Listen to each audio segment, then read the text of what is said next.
Ce projet podcast est un projet créé par l'ASBL de Podcast Factory Org et sponsorisé par Transforma Bruxelles Innovation Playground. You're listening to the Podcast Factory. Bienvenue, chers auditeurs et auditrices, pour le retour, enfin me direz-vous, du podcast Midori Cast. Je rappelle, Midori, vert en japonais, cast pour podcast, un mot valise. Notre projet s'est mis en suspens, bien qu'il ne s'est pas arrêté, puisque le flux RSS est resté actif et en ligne. Vous l'avez remarqué, d'ailleurs, les écoutes n'ont jamais cessé. C'est ça qui est un beau compliment pour nous. Il a été suspendu parce que manque de temps pour faire des interviews avec les artisans et les personnes qui sont actives dans le milieu éco sollicitées pendant cette crise. Manque de temps et manque de capacité parce que finalement, mes partenaires avaient les mêmes déboires que moi, étaient fort occupés. Et parmi les partenaires, je retrouve Julie Bernard, l'entre-deux-herbes. Bonjour. Bonjour Julie. Alors, ça fait 6 mois, je crois qu'on essaye d'aligner nos agendas de ministres. Ouh là oui, ça fait longtemps. Plus que 6 mois, Oui. je pense même. Et donc, on n'est pas au studio chez Transforma aujourd'hui, on est chez moi, à mon domicile, avec du matériel portable, donc le son sera peut-être un peu différent. Mais en tout cas, on est fiers et heureux de redémarrer nos rubriques Midoricast par la rubrique L'entre-deux herbes, avec des petits trucs et astuces pour faire les choses vous-même. Et on s'intéresse aussi aux herbes médicinales, aux plantes, puisqu'on le rappelle, pour ceux qui n'auraient pas écouté les capsules précédentes, tu es herboriste. Tout à fait. Herboriste, aromathérapeute, gémothérapeute et je fais aussi de la cuisine sauvage et des cosmétiques naturels. Et on rappelle que tu es diplômé, c'est important, parce qu'on n'est pas en train de faire ici des choses genre marabout sur un coin de table. Oui, On est vraiment dans du sérieux. ça pourra faire d'ailleurs l'objet d'un podcast futur parce que effectivement c'est un sujet qui est très sensible pour moi.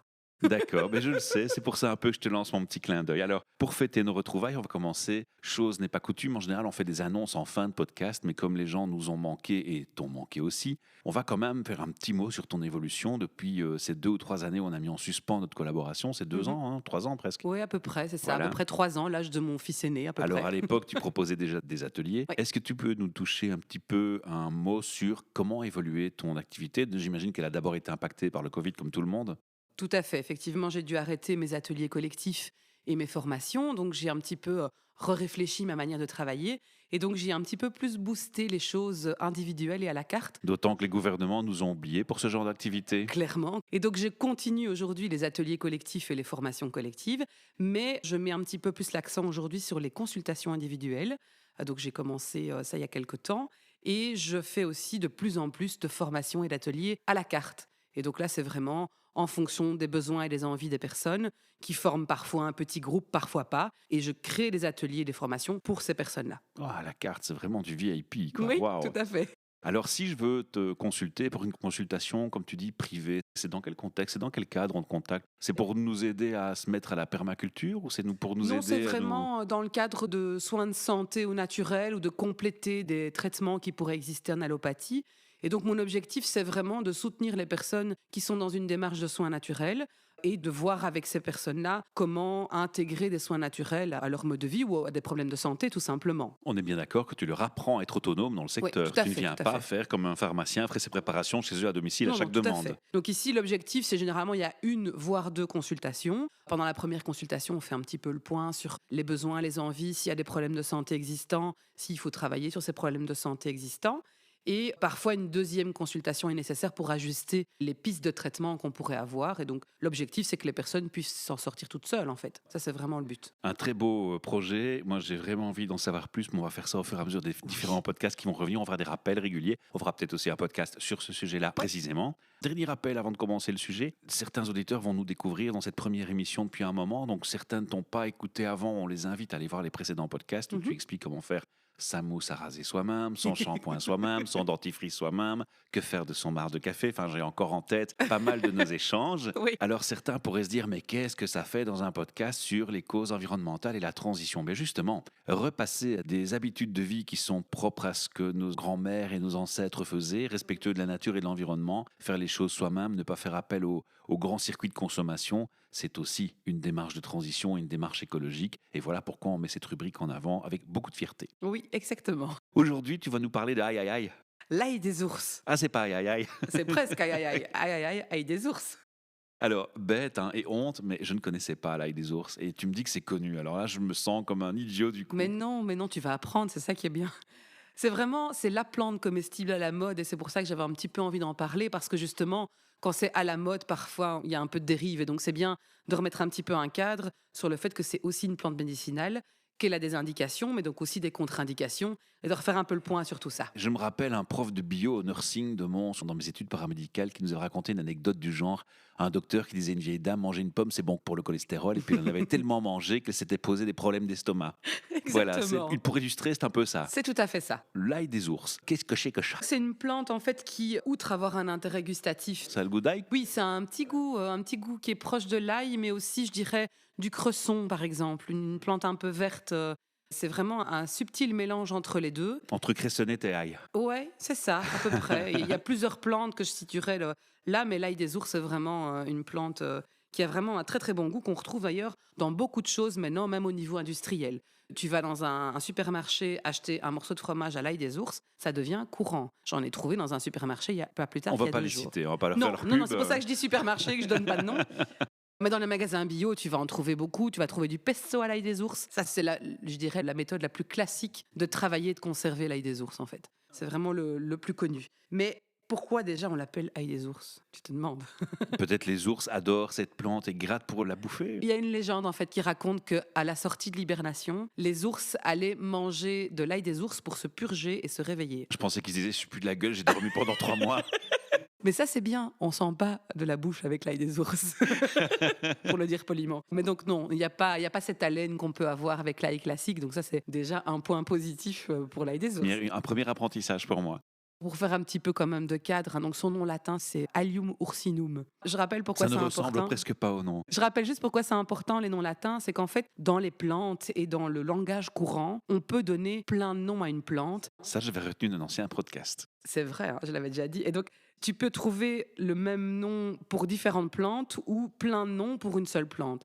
Et donc, la seule manière de pouvoir être sûr de savoir de laquelle plante on parle, c'est d'utiliser le nom latin, qu'on appelle le nom binomial, c'est le nom botanique en fait, qui est universel et on utilise le même nom partout dans le monde. Donc ça, c'est vraiment une bonne façon de faire un distinguo. Exactement. Elle fait partie de la famille des Liliacées. En fait, elle a été reclassée récemment. Elle faisait partie de la famille des Liliacées, dont font partie tous les ails, en fait, les ails sauvages, etc. Mais maintenant, ils ont vraiment recentré un peu plus. Il y a une famille qui est consacrée rien qu'aux alliums, donc aux ails. Donc elle fait partie de cette famille-là. Deuxième chose apprise aujourd'hui. Tu vois, ça je va vite déjà. Je vais t'en apprendre beaucoup, je crois.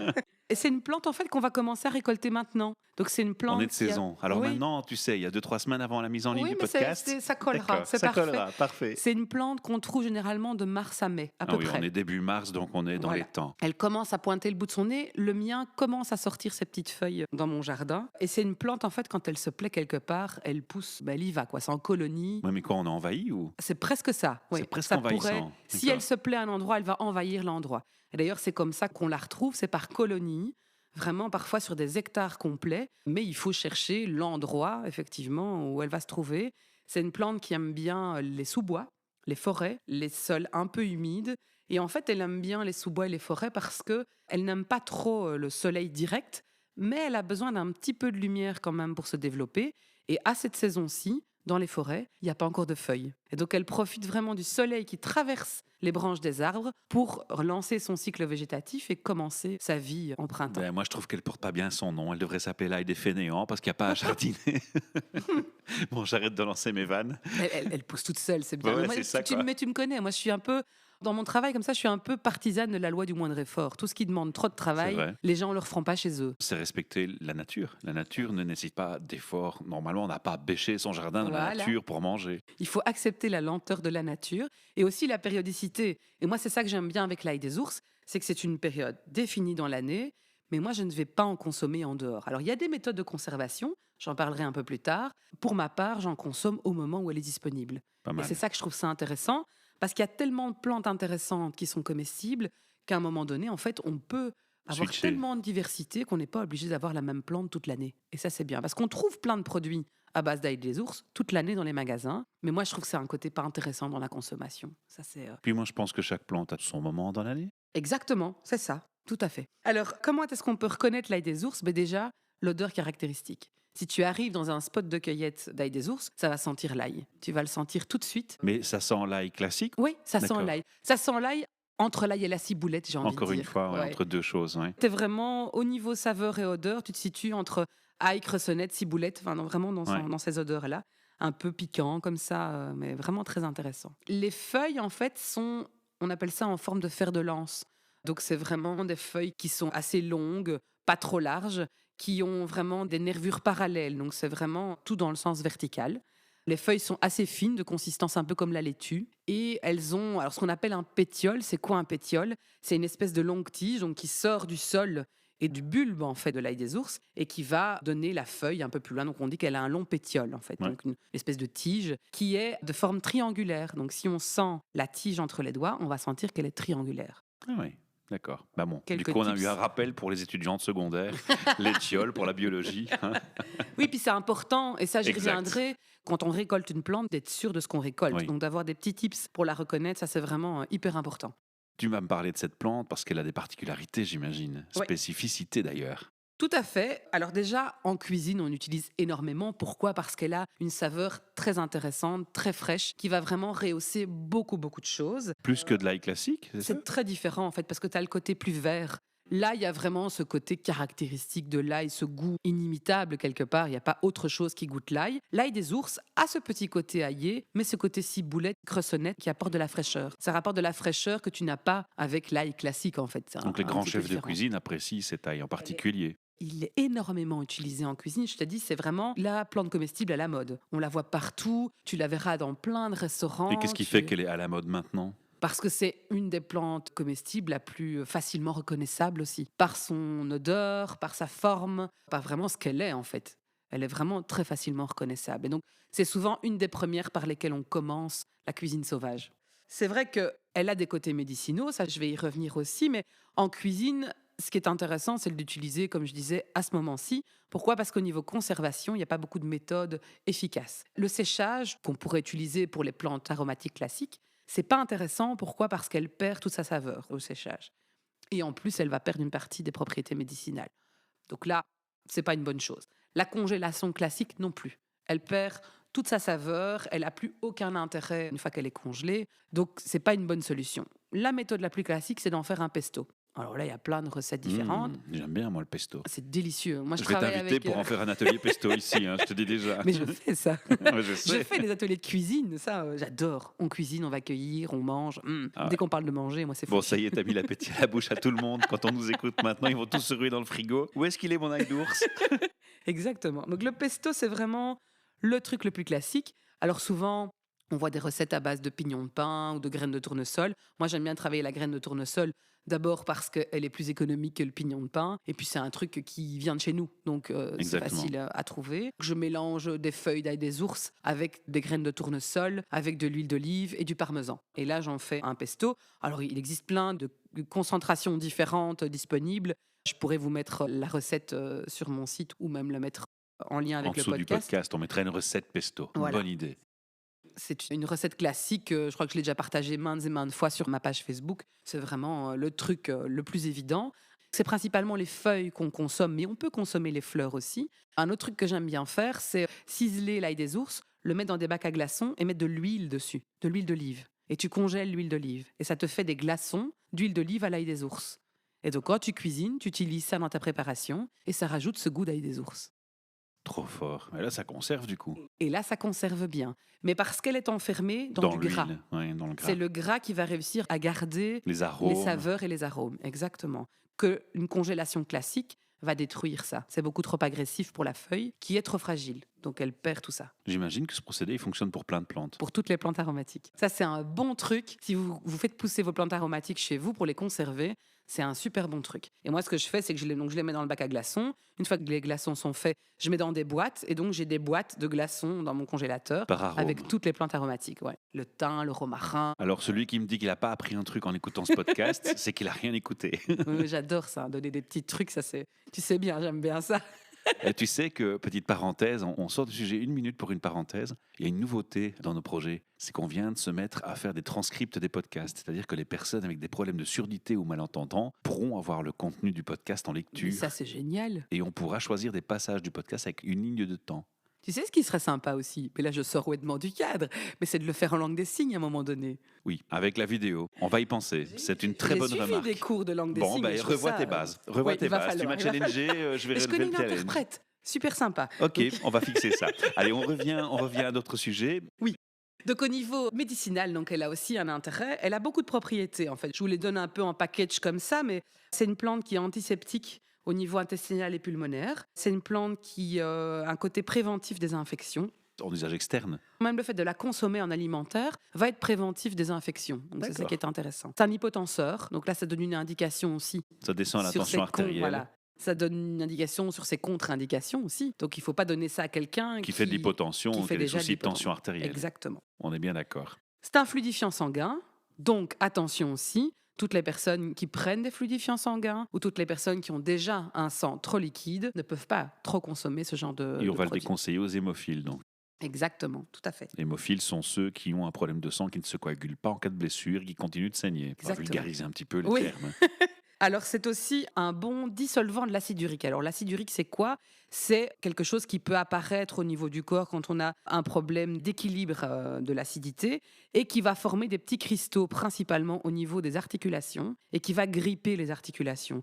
Et ça peut avoir plein d'autres conséquences négatives au niveau des reins aussi. Mais donc, c'est intéressant parce que ça va dissoudre un petit peu ces cristaux d'acide urique. Donc ça, c'est chouette aussi au niveau de ses propriétés. C'est un tonique et un stimulant général et même sexuel.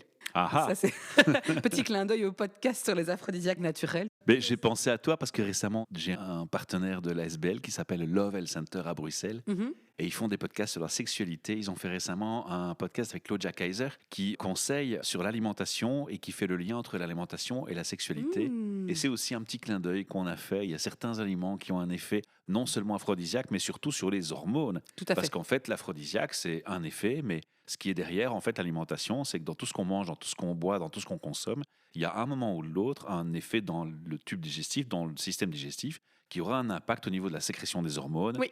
Et tout ça est lié. Donc, un petit rappel utile. Oui, tout à fait. Alors, qu'est-ce qu'il y a encore comme mot de propriété? Donc, c'est un bon vermifuge et contre les parasites intestinaux. Donc, on va pouvoir aussi le consommer pour un bon équilibre à ce niveau-là. Par exemple, on a mangé une viande un peu mal cuite, une viande de porc mal cuite, ça peut aider. Ça peut aider si jamais il y a un prémisse de parasites qui pourrait s'y trouver. Ça pourrait aider en tout cas à ce que ça ne se développe pas. Ça, c'est certain. D'accord. Et alors, une chose intéressante aussi, c'est un anti-vieillissement parce qu'il contient en fait des antioxydants. Très sympa. Donc, en fait, il y a plein de trucs intéressants sur Je la vais rester ours. beau gosse.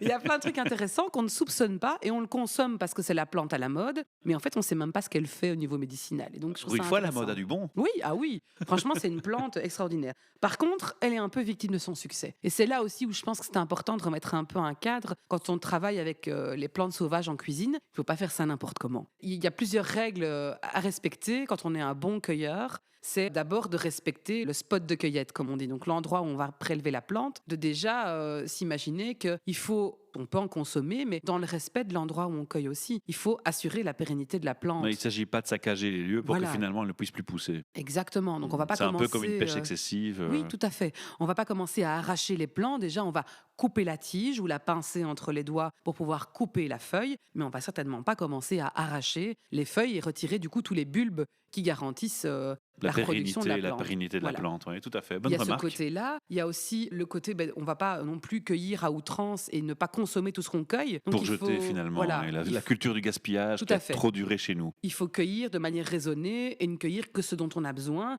D'où l'intérêt de trouver un spot de cueillette où on peut retourner quand on en a besoin, en fait. Parfait, ça. Ça, c'est vraiment intéressant.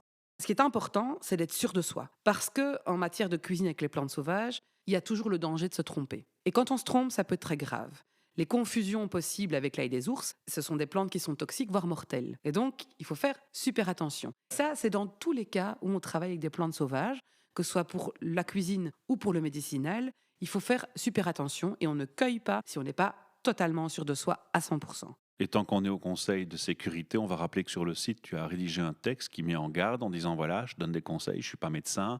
En Ouais. cas de problème de santé, toujours Tout à consulter son médecin, faire appel à la médecine traditionnelle d'abord. Oui, Et puis le reste, c'est de la curiosité, du plus, du fun.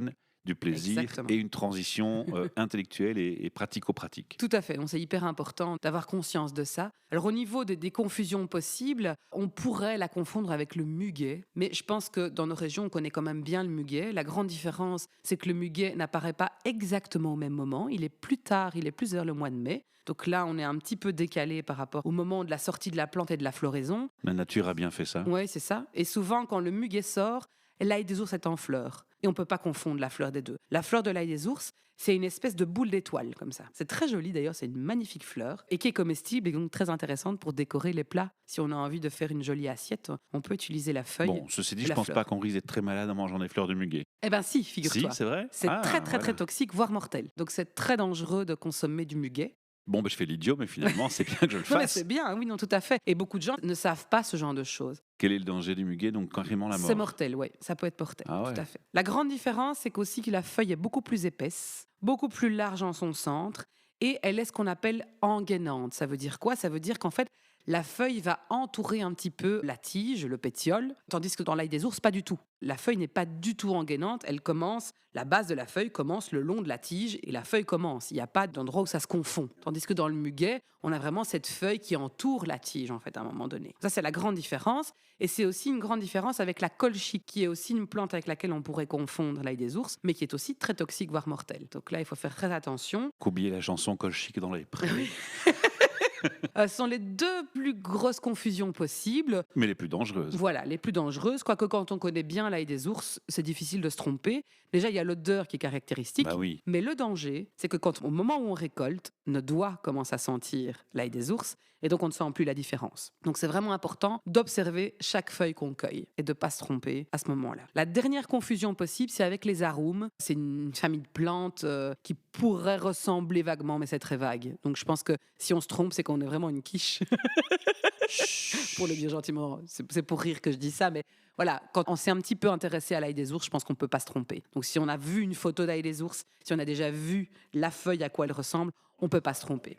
On mettra des photos de toute façon avec Oui. l'article, ça aidera Tout à les fait, auditeurs à exactement. reconnaître l'ail des ours. Exactement. Qu'est-ce que je pourrais vous dire d'autre? Oui, peut-être simplement au niveau de ces contre-indications. Oui. Donc, je rappelle, comme elle est hypotenseur, on va faire attention si on a des problèmes au niveau de la tension. Fluidifiant sanguin, donc de nouveau aussi faire attention si on a des problèmes, soit si on est sous fluidifiant, soit si on a des problèmes de coagulation. Donc Ou ça, hémophilie et autres. Voilà, Mhm. exactement. Et on va faire attention si on a une hypersensibilité de l'estomac. Elle peut être mauvaise si on a une hypersensibilité de l'estomac ou si on en consomme en grande quantité. Mais ça, de toute façon, on va éviter. Et on évite pour toute plante, en fait. L'excès nuit en tout, mais dans les bonnes plantes comestibles et médicinales aussi, ça peut nuire d'avoir un excès là-dedans. On gardera donc la balance au centre. J'avais envie de terminer par vous donner une petite recette que j'adore. Allez, vas-y, go. C'est en fait... Elle va encore te donner à la bouche, on va faire du Ah oui, surpoids. là, vous allez Il va falloir avoir faire un faim. podcast pour perdre du poids. Vous allez avoir faim. Moi, ce que j'aime bien faire, et c'est un peu plus tard, c'est juste avant la floraison de l'ail des ours, je vais récolter en fait les boutons floraux. Et je vais faire une préparation comme des capres. Donc, je vais mettre Ah en bocal oui. avec du vinaigre, du sucre, des aromates. Je vais laisser dans le bocal pendant un bon bout de temps. Et puis, je vais le consommer comme des capres. Avec un américain, c'est super bon. C'est délicieux. Bon, non, avec n'importe quoi, c'est Si super j'ai bonne bon. mémoire des podcasts précédents, encore une date où tu devais m'inviter chez toi à manger. Donc, je vais remettre ça dans mon agenda. Très bon aussi, simplement dans une salade. Faire une salade Bah oui, composée j'imagine. Ouais. avec même des plantes sauvages Ou et des mélanges rajouter... avec des choses plus fraîches comme des pommes et des choses comme ça. Quoi. Exactement. Mais Ouais. ce petit capre de bouton floral, c'est vraiment très bon. Et je vous mettrai aussi la recette comme ça. Ah, bon, je vais avoir du mal de rester sérieux. là. J'ai faim. Tu m'as donné de l'appétit. C'est pour ça que j'ai mangé avant de venir. Ah oui, d'accord, toi tu triches. Ben voilà, écoute, je crois qu'on a fait le tour du sujet. On va Oui. quand même rappeler l'adresse de ton site internet, c'est la moindre des choses. Alors, c'est l'entre-deux-herbes avec un A Oui. et le chiffre de .be. Voilà, on rappelle simplement. l'antre comme l'antre des sorcières. Et si vous ne trouvez pas, vous tapez juste Julie Bernard Herboriste sur Facebook ou sur Google et vous allez me trouver. Voilà, et sur notre site, c'est pareil. Donc, de toute façon, on insiste, on va demander aux auditeurs qui découvrent ce premier épisode d'aller écouter les précédents, parce qu'en Ouais. fait, il y en a d'autres et vachement intéressants Il y en a aussi. plein. Et on ne reviendra pas sur les mêmes sujets. Donc, ça, Non, c'est une c'est sûr. certitude. C'est sûr. Voilà, si vous avez aimé ce podcast, eh bien, il y a une chose très simple à faire qui est un remerciement pour Julie, mais pour moi aussi, et qui ne coûte absolument rien. C'est un like, un comment et un partage de ce podcast. C'est super important. C'est vraiment un très beau cadeau que vous nous feriez. Si maintenant vous avez envie d'aller plus loin dans la générosité, sachez qu'on peut faire des dons depuis notre site de l'ASBL, donc de podcastfactory.org, un onglet donations. Et alors je vous invite à visiter le site de Julie et de faire aussi un petit tour sur son site sur les nombreuses activités qu'elle propose, les nombreux ateliers et les consultations individuelles. Voilà, du service VIP. On vous retrouve pour un prochain épisode. Merci. Avec plaisir. Au revoir. Au revoir. You're listening to the Podcast Factory. Ce projet podcast est un projet créé par l'ASBL de Podcast Factory.org et sponsorisé par Transforma Bruxelles Innovation Playground.